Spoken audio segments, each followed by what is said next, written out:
Hello, I'm Dr. Seppi Kasatari from Geohistoric Limited, and I'm here with my co-director, Chris Going.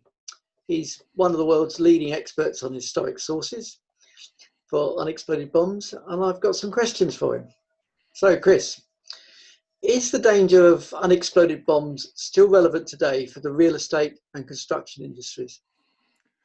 Most definitely. During World War II, 75,000 tons of bombs were aimed at UK targets, and more than 2.75 million tons were dropped on mainland Europe by the Allies. Best estimates are that 1 in 6 bombs did not explode as intended, and about 7,500 remain undiscovered in Britain alone. The problem's worse in mainland Europe, with perhaps 500,000 bombs remaining to be found.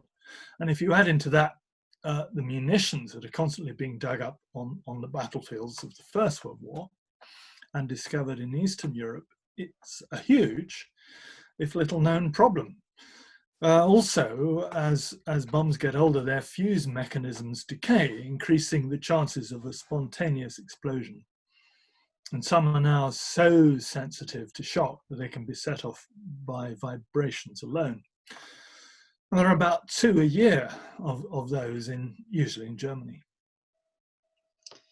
Okay, so what is the potential impact on a project? Well, the impact can be huge. Finding a bomb unexpectedly brings all site work to a stop, and it can take days to defuse and remove it to diminish disruption as much as they can. Municipal authorities often schedule disposals for weekends. And often work cannot restart until the site's been fully surveyed for other ordnance. On average, a bomb is unearthed in Germany every single day of the week, and in Austria, maybe sort of 5 a week. And in a town or city where most bombs are found during these projects, evacuation zones with a radius of 250 or 500 meters are often imposed. So that means thousands of local people may have to be evacuated. And sometimes these evacuations are very large. For example, in 2017 in Frankfurt am Main, over 70,000 people were evacuated after a 4,000 pound blockbuster bomb was discovered on a construction site in the town. So delays are always costly, and at worst there's the danger of death or injury to your workers. Plus there may be business interruption costs for surrounding offices, businesses and shops for which you may be liable. Recovery costs, that's defusing and removal, are borne by local emergency services. For a single incident, costs are currently around 140 to 200,000 euros. However, it is worth examining what liabilities the developer may be incurring if they've taken shortcuts.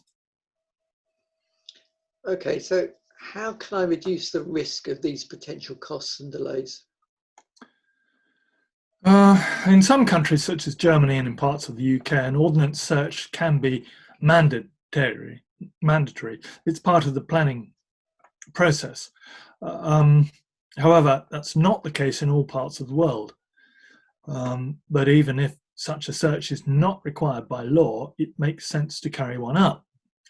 Surveys to assess whether a site is of above background risk are worth the investment. And there's always the due diligence issue. Recent UK projects, for example, in Cardiff, the Cardiff Bay Regeneration Project, the exploration for EROW was mandatory. In Germany, prospection work for ordnance began on the 300-hectare Tesla factory site, 35 kilometers east of Berlin, in January this year, 2020, 6 months before any site works began in earnest. And that's already discovered 7 Second World War bombs, and almost the same number again are suspected. So a small investment at the planning stage can be repaid many times over. Chris, thanks very much. It's a chilling reminder of the legacy of war we still have to deal with. You're welcome. It certainly is.